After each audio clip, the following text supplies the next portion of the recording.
Hey folks, Rex here, and I wanted to take just a moment to remind you that Beanstalk's Barn Raise initiative is still underway. Over the past month, we've been working to restore the funds lost during the governance exploit in April, and I gotta tell you, we have been blown away by the response. At the time of this recording, more than $17 million has been raised, and now that the protocol is back on, that liquidity is starting to earn yield for those that provided it. Now, that being said, there are still barn raised tokens, also known as fertilizer, available for purchase. But the fertilizer return rate is reducing by 0.5% per hour, so it'll never be higher than it is right now. To participate, head to the Bean.money site and click on the word barn in the site menu. From there, you'll be able to buy fertilizer tokens, accept your bean yield as it's paid out, and most importantly, learn more about the process so that you can make an informed financial decision.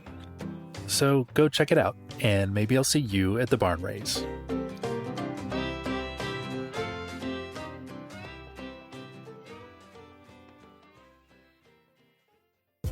Welcome to the Bean Pod, a podcast about decentralized finance and the Beanstalk protocol. I'm your host, Rex. Before we get started, we always want to remind everyone that on this podcast, we are very optimistic about decentralized finance in general and Beanstalk in particular. With that being said, 3 things. First, always do your own research before you invest in anything, especially what we talk about here on the show. Second, while you're doing that research, try to find as many well-developed, opposing viewpoints as possible to get the best overall picture. And third, never, ever invest money that you can't afford to lose or at least be without for a while. And with that, on with the show.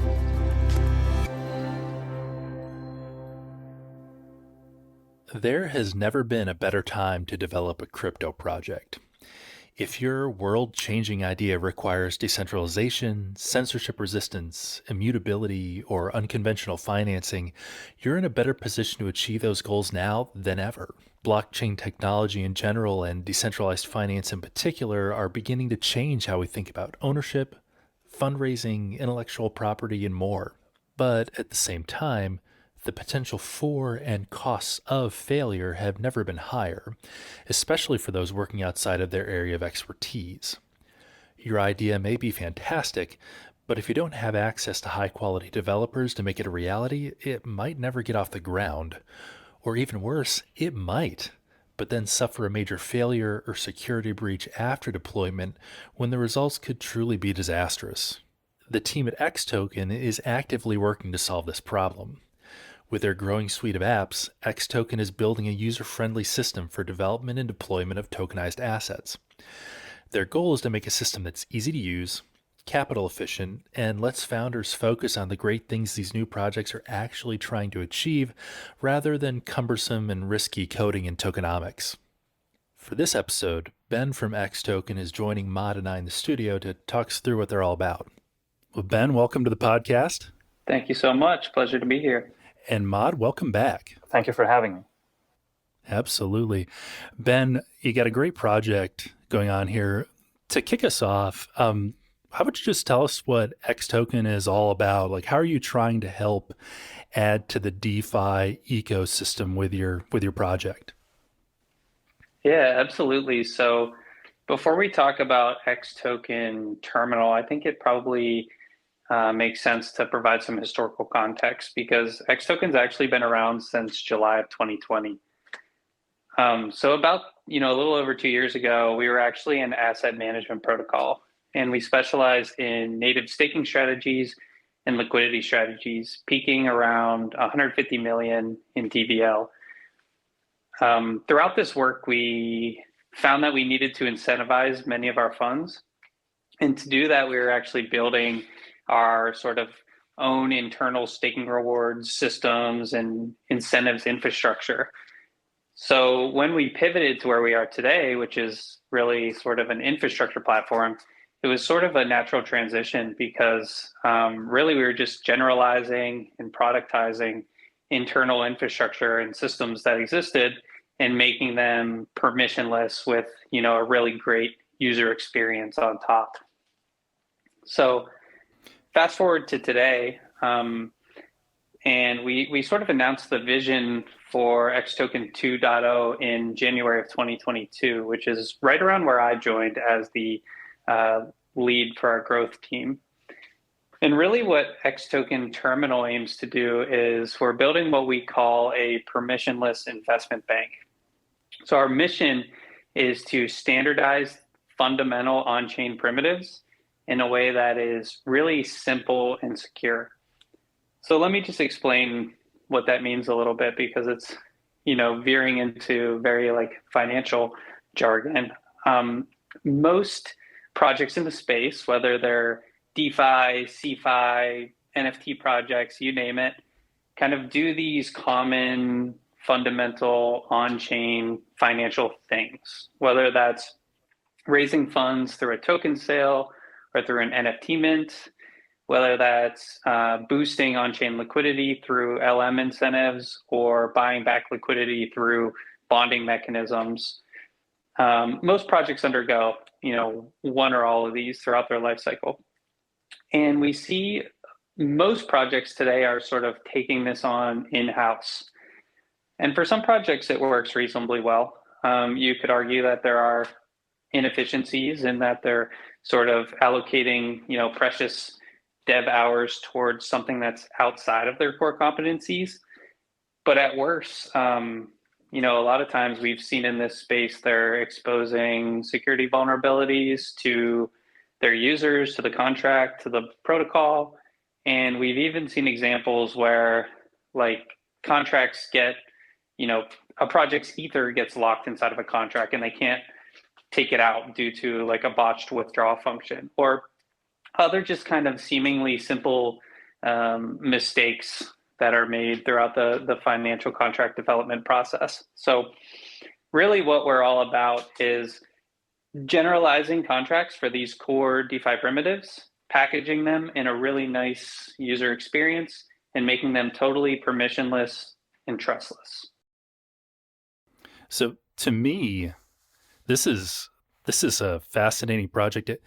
What I love about this concept is that there is a gap, especially when it comes to taking concepts or problems to fix in the real world and using decentralized finance or cryptographic processes in general to help solve them, because we have so much specialization in so many different areas, but it's still very rare to find individuals that know a lot about, let's say, climate change and tokenomics, or any other type of social program, or different types of organizations that are off-chain inherently. Giving them the ability to improve their functionality or find new audiences or find new capabilities, leveraging blockchain technology, cryptography, decentralized finance. And it seems like you're opening up a new world to non-DeFi native people and organizations, right? Yeah, absolutely. I mean, today, mostly we're working with sort of native DeFi projects who simply understand that, they don't need to or want to invest significant development hours into building these financial contracts. But there certainly could be use cases outside of sort of crypto native, because eventually, and we're still kind of building out our roadmap of applications, but eventually we will be able to take from sort of end to end in launching a token, provisioning liquidity, and conducting other sort of treasury management practices. So it could be, as you mentioned, a great way to onboard a company that wants to get onto the blockchain and wants to participate in DeFi, but isn't necessarily familiar. But I think it's sort of a dual audience of, we can really cater to sort of those DeFi native projects as well, because even with a ton of experience in with blockchain technology and in the space doesn't necessarily mean that they have experience with like Uniswap v3, for example, or setting concentrated liquidity ranges, or it may just be a trade-off of, hey, we'd rather focus on our sort of core product and leave the financial contracts for people who do this for a living. That's a great point. The other thing that I noticed as you were talking about some of the background was that it seemed like in version one of xToken, you told a story that I feel like is so common in DeFi, in cryptocurrency, where like someone is working on a project or working towards a particular solution, and they run into a new problem, and in the process of solving that problem, they find a whole new set of use cases. And it's such a good story and such a common story in DeFi. I know that this might have been slightly before your time, but can you talk us through that pivot at all? Yeah, it was, kind of just before, but I can certainly share, sort of from our founder Michael Cohen's perspective and what he shared with me. So I know one of the main catalysts for it was just the fact that, asset management it's really, really difficult to be profitable. It's very ad hoc work. We were working with all these different tokens and all these different strategies, and sort of it was very ad hoc, right? One of them would change something and we would have to change our sort of liquidity strategies on behalf of that. And it was just a lot of work sort of managing, each one was essentially its own product, and trying to manage those ad hoc, and just the sort of margins, if you will, on asset management are really tricky. So there was a financial incentive certainly to pivot.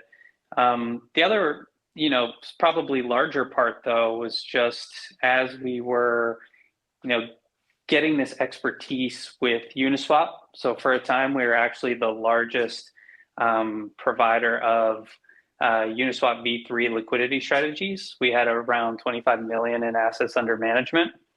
So we had a ton of experience there. We were able to, we were advising all these different strategies with that in mind. And we just saw really the opportunity to help the space.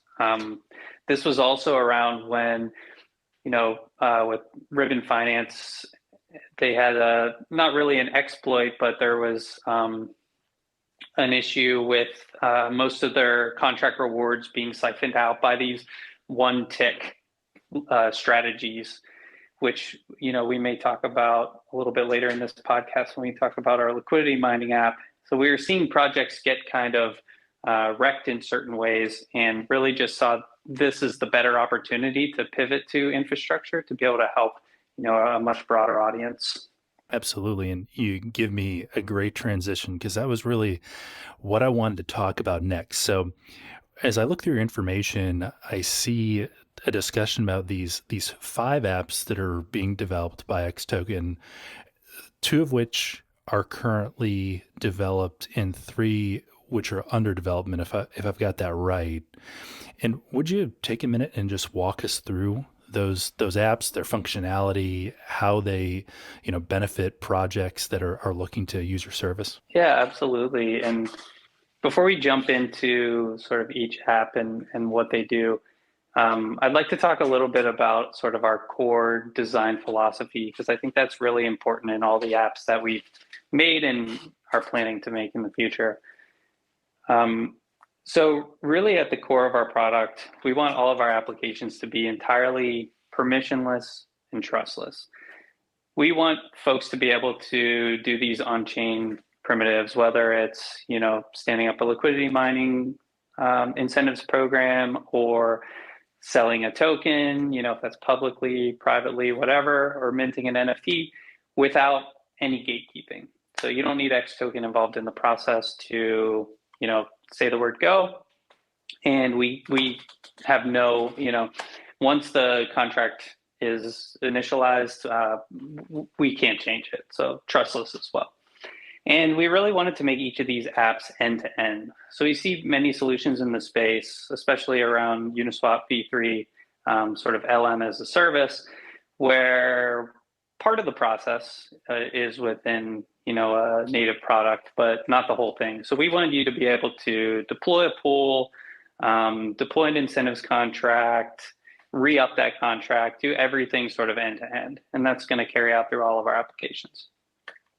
We also really believe in open source architecture. So all of our contracts are super flexible, open source, and if any projects want to build, their own custom UI to sort of bring our contract into their brand and their world, go for it. We think that's awesome.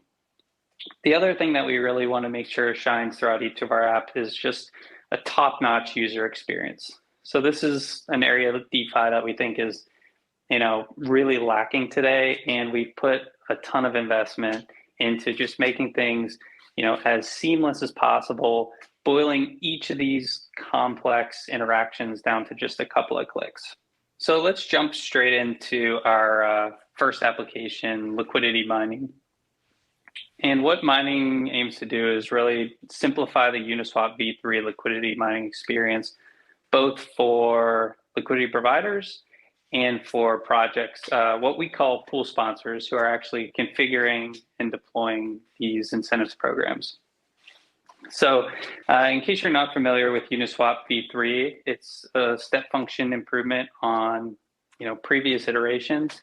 And one of the most powerful features of v3 is this concept called concentrated liquidity. So prior to concentrated liquidity, LPs would be providing their liquidity across a price curve from 0 to infinity. So basically able to, swap at any price range. But what we found is there's a lot of capital efficiency lost because, prices, there's not often swaps at the sort of upper or lower ends of this. So Uniswap came up with a concept called concentrated liquidity, where instead you'll sort of predetermined across different price ticks, LPs will be able to select their liquidity range and provide it in a much more complicated fashion. And especially for tokens that trade either sort of in tandem or in more stable ranges, this can be really, really powerful from a capital efficiency perspective, but it does bring certain layers of complexity as well. So on the pool sponsor side, if you're deploying your own Uniswap v3 liquidity mining program, you'll need to develop your own custom smart contract. So there's not sort of a easy sort of native UI like there was with Uniswap v2, where you could just click a couple buttons and deploy. So you need to be also pretty technically savvy and familiar with Uniswap and with the concept of concentrated liquidity. You'll need to develop your own custom user interface, and you'll probably want to get those contracts audited. So what we're seeing is, at minimum, that's about 2 to 4 weeks of development time, if all goes well. It can be quite expensive, especially, audits are not cheap and can carry significant risk of contract exploit or different, errors as well. So sort of the catalyst for the terminal mining application, because with terminal mining, all you really need is a Web3 wallet, and you can deploy in less than 5 minutes. So we really make this sort of a more V2-esque experience, where all pool sponsors need to do is select the trading pair that they want to incentivize, set their range, set their fee tier, set their incentives token, and then the parameters of the actual payout. So, how many weeks they want to pay out and at what price. And that is pretty much it. So they can deploy in, less than 5 minutes. And it also makes the experience a lot easier for liquidity providers as well, because the pool sponsor is going to set that liquidity range. And the pool sponsor really just deposits and earns, much more like the previous experience. So LPs don't have to actually, understand concentrated liquidity or set their own if they want to participate in a terminal pool. So that's liquidity mining. We also have a soon-to-release application called capital origination. So it's not fully completed yet. It is on testnet and just finishing up a couple of things on the front end. But essentially, capital origination, so it carries forward really that sort of design philosophy we talked about of making token launches, token offerings really permissionless, easy, simplified, and secure. So origination is basically, we think of it as sort of an on-chain, coin list or an on-chain Kickstarter. And what you can do is, in a couple of clicks, you can launch a public or private token sale. So we'll handle all the financial part. You just put in what token you'd like to sell, what tokens you'd like to receive, any parameters, is it an ascending or descending auction? Is there a whitelist? And we'll handle all the sort of Merkleization. You just have to upload a CSV. Can also do a public-private hybrid if you want different rounds, some whitelisted, some public at these prices. So just simplifying all those different parameters that would be entirely custom. It can be great for crowdfunding as well. So because it's permissionless and, you can set your own parameters. If you want to if it's a personal project or sort of an early stage idea, or even like a family and friends fundraise for something, it's just super easy to use. And we build in a layer of discoverability as well, because there are folks who use our platform and they're sort of looking for new opportunities, both for liquidity incentives and for, checking out new token launches as well. Next up, we have capital origination. And this app actually isn't live yet today. The contracts are done. It's on testnet, but we're finishing up a couple of things on the front end. It should be live later this month. So origination really carries forward that design philosophy of making token offerings really permissionless and simple and secure. We think of it as sort of an on-chain version of a coin list or even a Kickstarter. So some potential use cases for origination would be like a simple public sale. If you want to select the token that you're going to be selling in the offer, you can determine which tokens you want to receive in exchange, and then any ascending, descending, different kind of price configuration options as well. We also have a private token sale option. So here you can, upload a simple CSV with investor addresses and allocations, and we'll handle all the Merkleization and for your private sale. Can also do a public-private hybrid with various rounds. This is great for sort of crowdfunding, so sort of that Kickstarter as well, because it's permissionless and because it can be used by anyone. This doesn't have to be like an official IDO, ICO. It can be sort of just raising for a personal project or an early stage idea, or some like a family and friends range as well. It also brings some novel mechanics as well. Like you can do sort of Olympus style bonding, where a project can buy back, accept LP tokens as payment for an ERC-20 at a fixed ratio. So sort of buying back some of that liquidity. Can also be used in, let's say a merger and acquisition. So if you want to allow users, if there's an acquisition between two firms, two tokens, and you want to allow users to convert from one token to another at a fixed ratio, you could use our application to do this, pretty easily.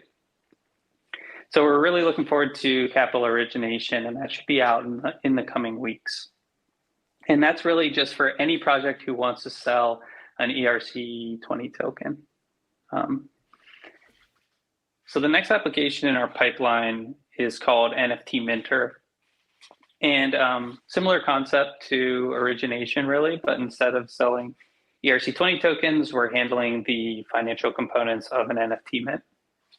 So you can go in, set the parameters if you want to do a public sale, private sale with whitelisting, or a combination. What tokens you want to accept. Is it going to be, a Dutch auction or an ascending auction? All the custom parameters and easily deploy. This is especially interesting because we've seen A lot of NFT projects. So a lot of these teams are, much smaller than a DeFi project. It might be just like 2 or 3 folks. And we've actually seen certain contracts where people have gotten sort of wrecked, like with Akutars, which was actually a really high profile mint, but they had a flaw in their withdraw function, and I can't even remember the exact amount. It was something like 4,000 Ether was just locked in their contract forever. I remember reading about that and talk about heartbreaking. Yeah, no kidding. So, just because these teams have really limited dev hours, we think that this can be a really powerful tool for NFT projects who just don't want to take any risks or want to concentrate their dev hours on building out the product. So that's NFT Minter. That should be live, sometime later this year. And we have a few others that are in the pipeline. I won't speak too deeply on them just because things can change. I'll definitely urge you guys to read sort of our xToken 2.0 blog post by Michael Cohen, where he kind of outlines his philosophy and some of the upcoming applications. But 2 that we're looking at is a liquidity auctioning application where projects can actually, auction off liquidity. So sort of a novel bonding mechanism. And then a native collateralization where a project can borrow with their native token. They can borrow another asset using their native as collateral. Those are a little ways off, and just want to mention too, it's important for us. So we've got this sort of core design philosophy again, and we want to make sure that we're staying flexible just because this space is so dynamic and changes so frequently that not too long ago, before Olympus, projects weren't even looking at bonding mechanisms. So we really want to make sure that we're staying on top of the market and not planning years and years down the road in terms of what apps we're going to build. And of course, we're moving so quickly in developing all these apps. We want to make sure that we're fine tuning each of our existing products as well. Ben, I wanted to ask a question about the mining and origination apps. Do you see your users use both of them? So, they start, first of all, with a launch token, and then they use the mining app to incentivize liquidity? Or do you find that, they find them separate typically? Yeah, great question. That's the vision, and we do expect that to be a core part of our audience in the future, just because they're already familiar with our platform and our contracts and our team. Because origination's not actually live yet, it's difficult to say, but it does make sense from a sort of a project lifecycle perspective, because a lot of times they'll, sell a token or perhaps mint an NFT, and then they'll need to figure out, how do we bootstrap liquidity for that token? So it does sort of go hand in hand, and it's a natural progression throughout our applications. And if I was to summarize the mining app, what it basically is how to distribute, incentive or yield, and you do that basically depending on the users, how concentrated they are in the pool. Am I understanding that correctly? Yeah, it's a way exactly. It's a way to use Uniswap v3 without needing to create a custom contract. So using our architecture to deploy permissionlessly and without requiring contract development. Yeah, and then distribute the yield according to how concentrated you want the providers to be. Correct. So you'll still earn on swap fees like regular Uniswap, and you can also distribute liquidity incentives. So a lot of times projects will do this just to ensure that they have deep liquidity. So for example, we just won a proposal with Optimism to distribute OP tokens on Optimism through Uniswap v3. So the reason Optimism would like to do this is because they need to ensure that they have really deep liquidity for users to swap. So it's going to be an OP ETH pool.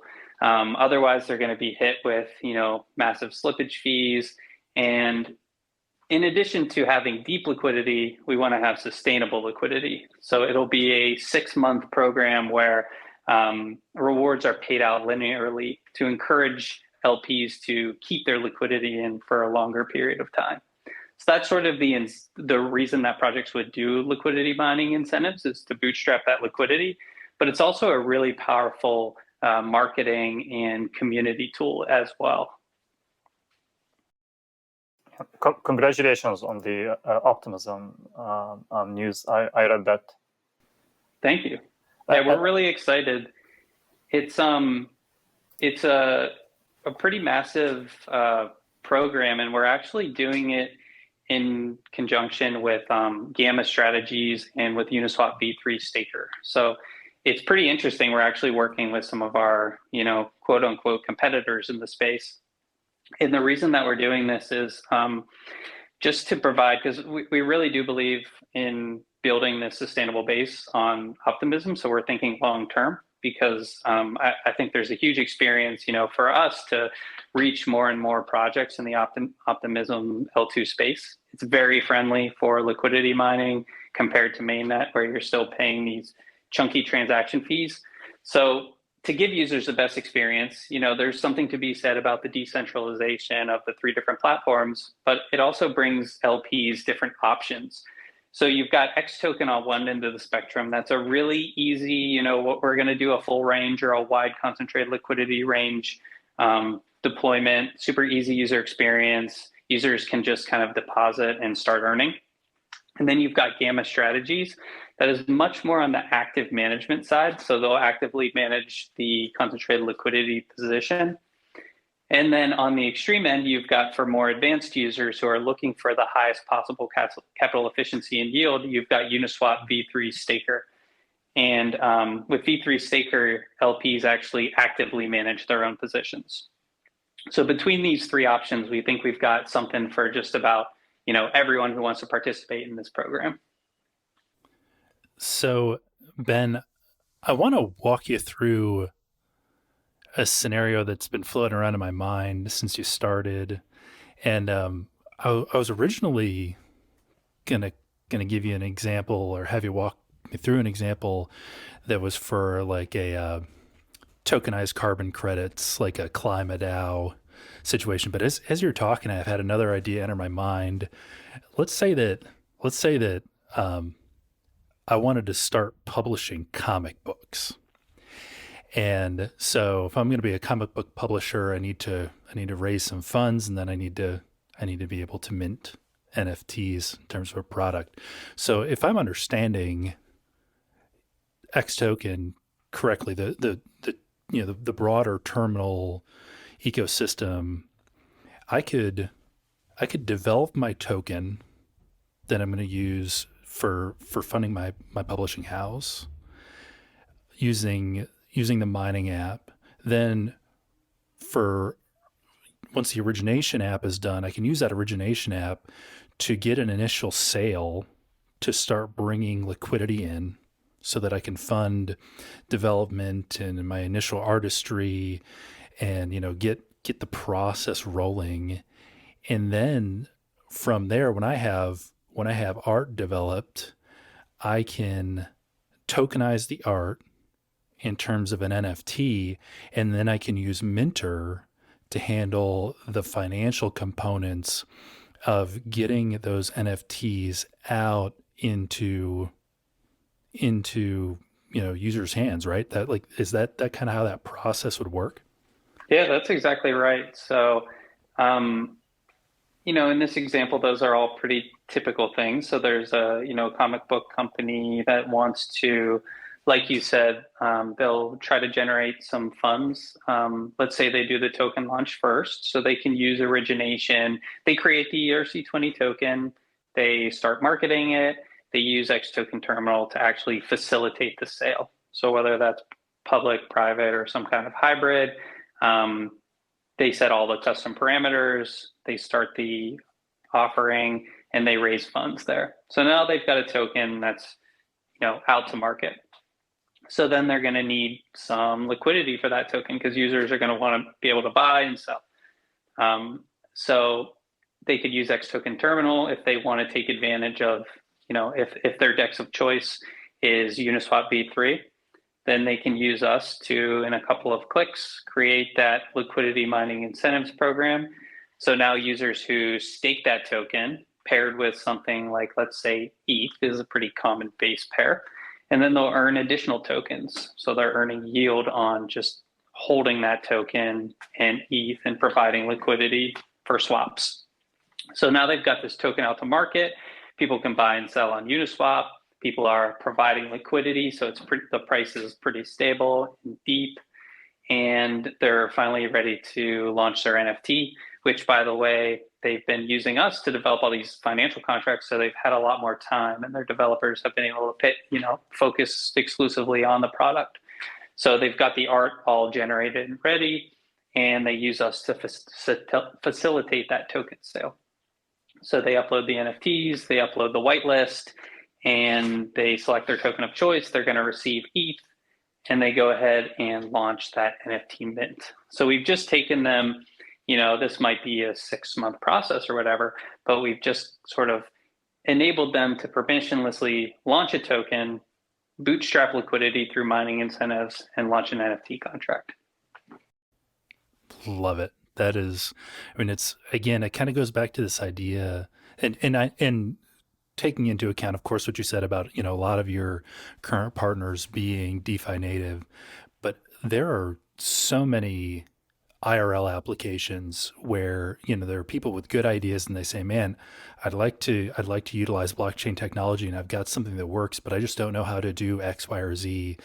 And that's a fantastic opportunity to have people that have good ideas and be able to show them that roadmap. That is, for me, that's a real game changer.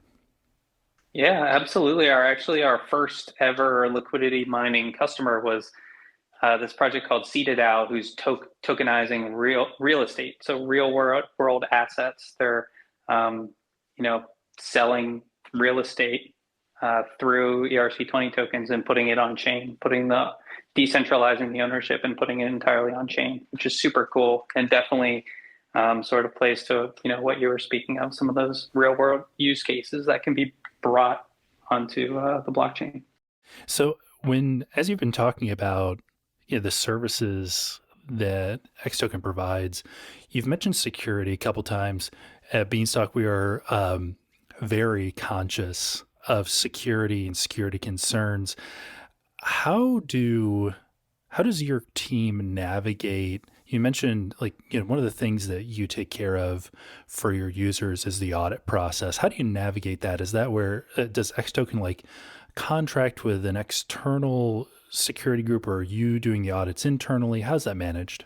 Yeah, no, it's a great question, and it is a tremendous concern in the space. We've seen so many high profile layer 1 blockchains, protocols get absolutely wrecked, and that's definitely something that is near and dear to our protocol. So we've undergone I'll speak specifically for the mining contract on this one. We've undergone 2 successful audits with ABDK and with Certic. We've also done a Immune5 bug bounty program where white hat hackers, basically try to break the system, and they get incentivized to do so. And all of our audits are publicly published. You can find them in our docs. We've also implemented a number of other additional security features into the contracts, including a time lock feature. So depositors can't interact with a given pool more than once in 5 minutes. So a depositor will have to wait 5 minutes to withdraw or deposit again. And it's not like, a magic bullet, but it does help reduce sort of the surface space for attacks powered by flash loans, because flash loans are, it's part of the Uniswap protocol, but it's also an area where people get, in big trouble. Absolutely. Yep. So that's what we're doing today. We've really bolstered, early in our history, we also suffered some, security hiccups. So we've really bolstered and brought in professionals on the team as well. And it's something that we just keep a really close eye on the technology and the space and where it's heading to make sure that we're at sort of, the crest of the space. That's great. So we're getting down in terms of time. I want to hand it back to you to just say, hey, any parting thoughts, anything else you'd specifically like to tell our listeners about your project?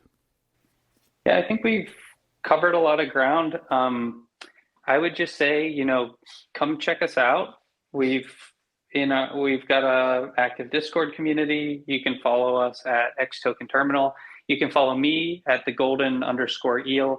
And we're just really open to user feedback. So I firmly believe, I come from sort of a marketing strategy consulting background, working on things like user experience. So I strongly believe in customer feedback. So we'd love to have you guys come, test the project, test the product. It's permissionless, so you can get your hands on it in testnet for free. You can go on Girly testnet, and we'd love your feedback. Are there any other financial primitives that you think we ought to work on using this same design philosophy?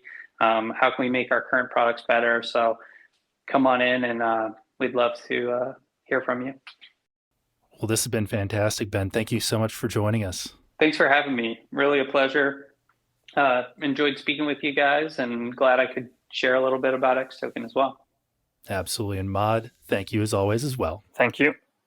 And just to give you that information one more time, you can find out more about xToken online at xtokenterminal.io, and you can also find them on Twitter at xtokenterminal. The Bean Pod is a production of Beanstalk Farms, a decentralized autonomous organization. You can find us on Twitter, Instagram, Medium, Discord, and our home on the web at bean.money. You can also find me on Twitter at RexTheBean. And as a final reminder, this podcast is not financial advice. Thanks again for listening.